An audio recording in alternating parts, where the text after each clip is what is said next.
Alexis Sanchez. So this one, there's a lot going into this one. There's a lot of like elements at play here, right? Because he was one of Arsenal's key players, maybe their key player for a number of years. So I remember a lot of Man U fans being very happy when we made the Sanchez signing. Yeah, how did you feel about it, Charlie? I was excited about it. He had some good years at Arsenal. Was Arsenal's best player for a couple of years. So I thought, we've made them a bit worse, and surely he's gonna make us better. But obviously, Mourinho had other plans. That's all I'll Yeah. say for now. I'll let you guys stay your. Yeah.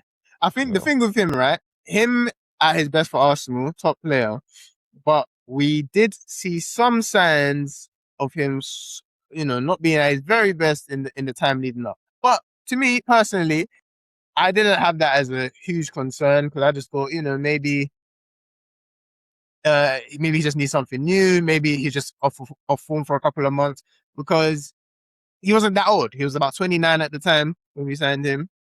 But my main question was, what is the plan? Because he's played his whole Arsenal spell off the left, and Anthony Martial has been our best attacking player off the left this season. So yeah, I hoped we sign him, play him on the right, and then just looking at the team we had here, if we replace Lingard with Sanchez, not saying it would have worked perfectly, but I can see why you would think it's an upgrade, right? On Lingard, right? Sanchez, better player, put him there for Lingard. Yeah, upgrade, good signing, especially swapping in for Mkhitaryan. But that's not what we saw. We saw. Okay, I'm gonna say it. We saw the worst player that we signed at Manchester United while I've been a fan. In terms of performances, I personally think he's the worst player we've signed. Damn. I don't think he had a 7 out of 10 game for the club.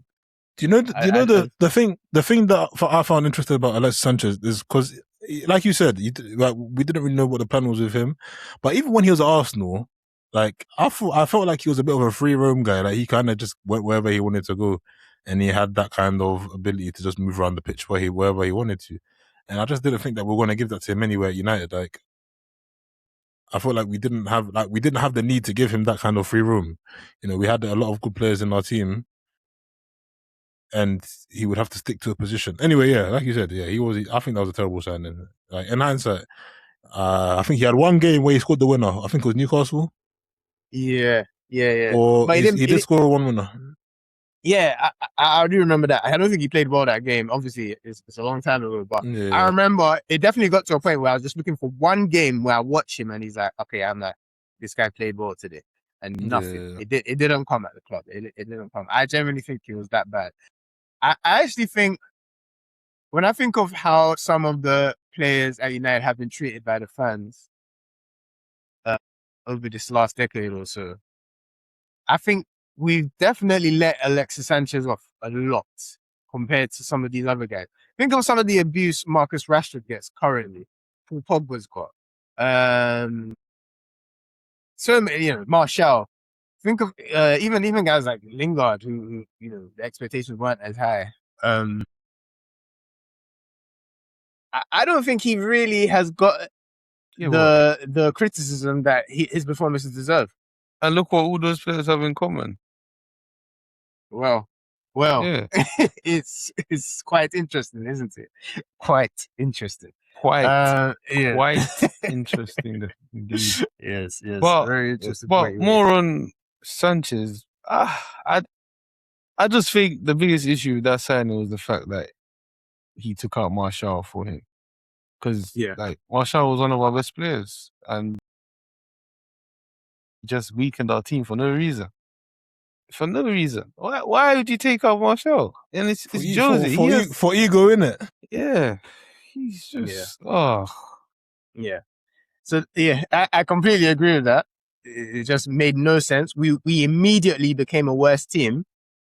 And it didn't help that he made another decision pretty much at the same time, which was that Paul Pogba was no longer a guaranteed starter for him, or a key player.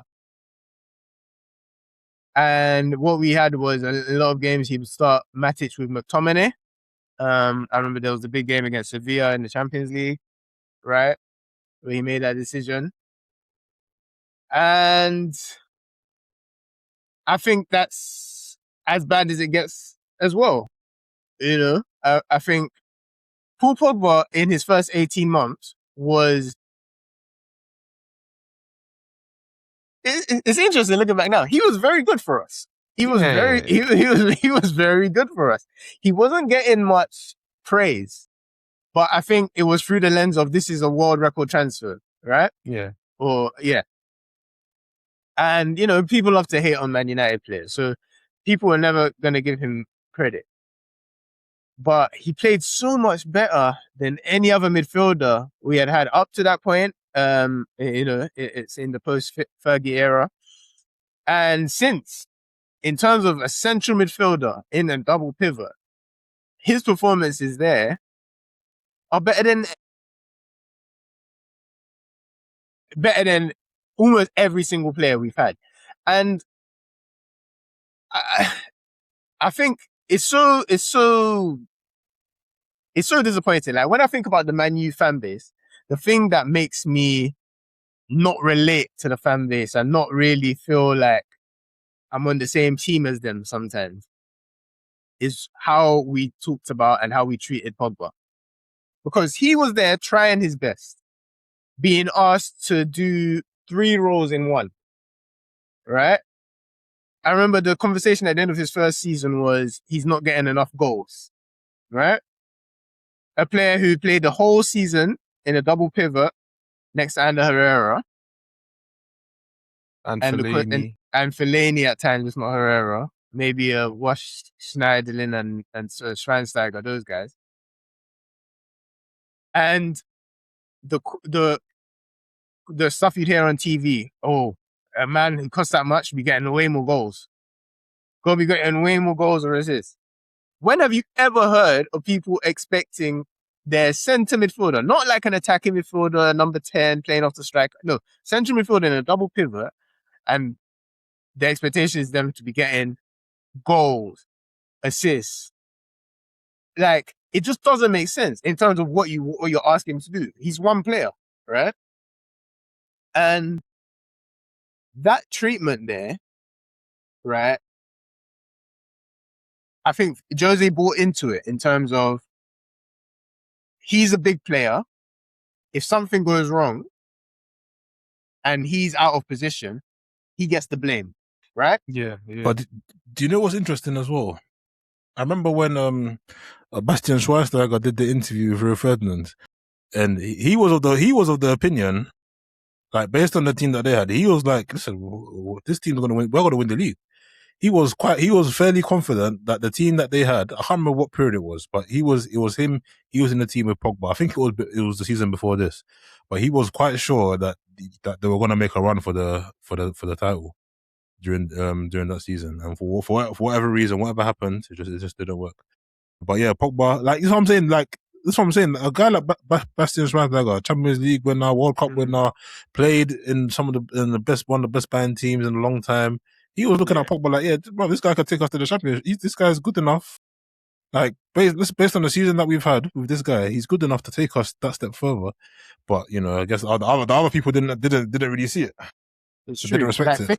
Think of the players he played with for Bayern and Germany, and he was looking around. He was looking at Pogba's performances, like, yeah, you know, it's so disappointing because what should have been happening was the fans get behind him, recognize that he's the unique talent in this team, and you let him be a leader. he was somebody who you could pass him the ball when there's no help around him. He would take it. He would do his best to hold off 2 or 3 players and make a pass, right?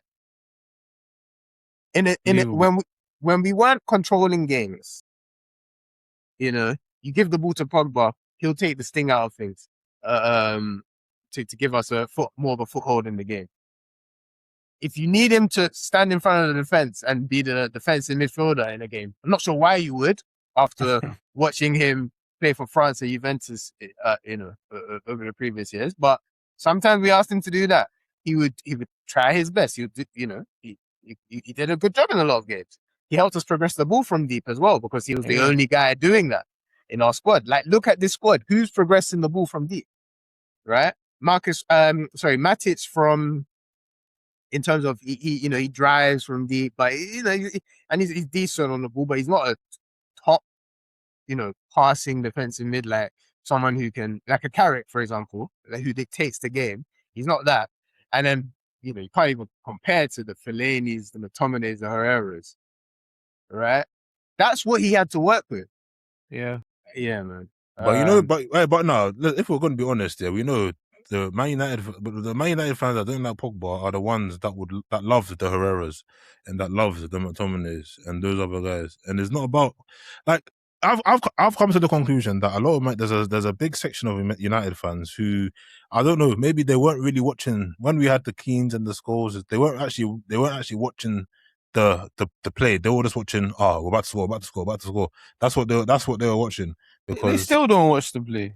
That's why Bruno is so highly rated. Well, okay, but no, that's something else we're going to comment on later on. But the point I want to make is like, I don't think like now I've come to the conclusion that United fans don't really deserve to see top talent. I'm like there's a section of the club that is just, I think we should have, like, this summer the top target was Elliot Anderson, and if we didn't get Anderson, it was Alex Scott. I'm like, okay, if these are the guys that you want, then this is who the guys deserve. But you know what? It's like you can't even. Like, because we know better. So, but you can't really, criticize them for that because they're just ignorant, innit? They don't know. They don't know any better. They actually don't know what they're watching. Yeah. And it's true. Sometimes I'm like, should I criticize these fans? Because maybe understanding like midfield play and things like that, maybe that is something that you need a lot of time and experience to understand in football. Maybe I shouldn't expect the average fan to be able to. Maybe you're right. A lot of football coaches don't even understand it. So how do you expect the average fan to?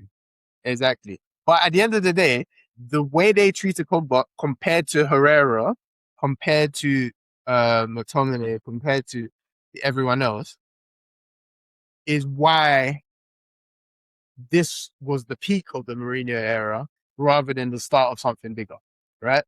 Because in the moment where you're supposed to build around Pogba, the conversation became, is Pogba an issue in our team? Pogba is an issue. Martial comes off the bench a few times for Alexis Sanchez and doesn't make a difference. His attitude not the best. He looks like he's sulking. It'll be narratives that will come out of nothing. Yeah, okay. Martial's not smiling.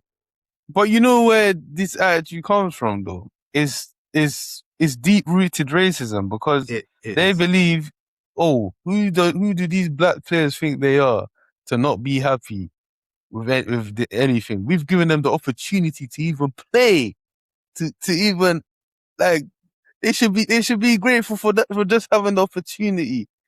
Like, back in the day, they wouldn't even be allowed to play on the same pitch as as the white players. So how dare they show some sort of emotion or some sort of negativity towards us? Like, back in the day, the way we will beat you if you tried anything. Like, you need to stay in your lane. You need to run, work hard, do as you're told, shut up. And then allow your white teammates to get all the plaudits. The creative Just be guys, grateful. Right? The guys with technique, touch, Exactly, the real players. Yeah. No, I mean, no, 100%. That is a big element, and Man U fans will deny it, not want to address it. And they'll make the point of other players that they did like more, maybe, different types of black players, maybe. Like who? I mean, to be honest, with Man U, it's quite hard to think of examples because yeah, exactly. Like at this time, I would have said Rashford because Rashford still the fans kind of. He's from Manchester as well. Exactly, he's from the right? city. Yeah. These guys are not trying to hear something to the fans at a point, right? The fact that he was a Manchester lad trying his best, that meant something to the fans. But eventually, eventually, when there was no more Pogba to blame and no more Martial to blame, it had to be him. It had to fall into his lap because who else could it be, right? Jose fucked up, man. Jose bottled it. He crashed. He always imploded. Yeah. I wish, and do you know what? For me, what would make Jose one of the top managers is if he accepted that. You know what? Instead of him always saying, "Oh, my best achievement was finishing second in that Man United team," if he had accepted it and been like, "You know what? There was a couple of the decisions that we made that were not the right decisions, and we could have done something else with that team." If he had come up and said something like that, after the respect I would have for him, I'd put him above. I'd put him on the same level as Ferguson and them. And if he was to come out and say stuff like that, watch that documentary. He doesn't do that once. Yeah, not one moment about any part of his career. They even asked him, "Do you have any regrets?" Nothing. Yeah. But I mean, with Jose, whoever the manager is, right? If you make the decision that Paul Pogba is the one that's going to get the criticism, Martial's going to get the criticism. The reason, maybe I need to break this down to certain fans as well. Why is it important that we back those guys over the Herreras and the Fellaini's, who I guess they're not doing anything wrong. They're trying their best, right? The problem is, if you take out Pogba from this squad and Martial from this squad, does this look like a squad that can compete? No. It looks like a terrible squad. It looks like a squad that has no option, no way of controlling games, no way of doing anything, no way of holding on to the ball for more than 5 seconds. They don't want to treat them like they're our best players, that they are key players. And why? Why is that? Because if when Ronaldo does that, no one bats an eyelid. He's allowed to do whatever he wants, It's a great point. Certain guys do that. They're allowed to do what they want. When Zlatan does that, he's allowed to do what he wants. But when Samuel Eto'o, you saw the backlash he was having when he was at Barcelona at times. Martial, we're talking about that now. Pogba. Oh, that's Lukaku. probably the most prevalent one. Yeah, Lukaku. Oh my gosh. They hate it. Mm-hmm. There's so many examples and it's just ridiculous, man. Which is why, and even let's talk about someone who never gets any criticism, a black player who never gets any criticism. Kante, Valencia. I'm just quickly talking about Kante. Like Kante, because obviously he's the definition of what they want to see in a black player. Get your head down, do what the fuck you're supposed to do. You better run more than everyone else on the pitch. You better run for the white player. Understand? You do all the dirty work. Yeah, and you smile. Yeah, you show appreciation for this opportunity. Yeah, you don't see any sort of. I'm not somebody that calls out racism, innit? But the way Chelsea spent more money on Drinkwater than they did on N'Golo Kante, how can you actually argue with that assessment? I think it's very difficult. And let me just finish the point I was making. And then, obviously he's rated for because he clearly you can see he's one of the greatest midfielders you've ever seen. Well, they don't talk about him like that. They just say, "Oh yeah, great midfielder," but they don't put him as one of the best Premier League players of all time, but as he should be. You know what I mean? They don't even it doesn't even come to their brains for some reason, and I don't know why that is. I mean, I have an idea, but it's weird, man. It's weird. I mean, look at Andy Cole as well. Look at the story of Andy Cole. Oh my gosh! Oh, that's a big one. Yeah, this is a conversation that people are not ready for, to be honest with you.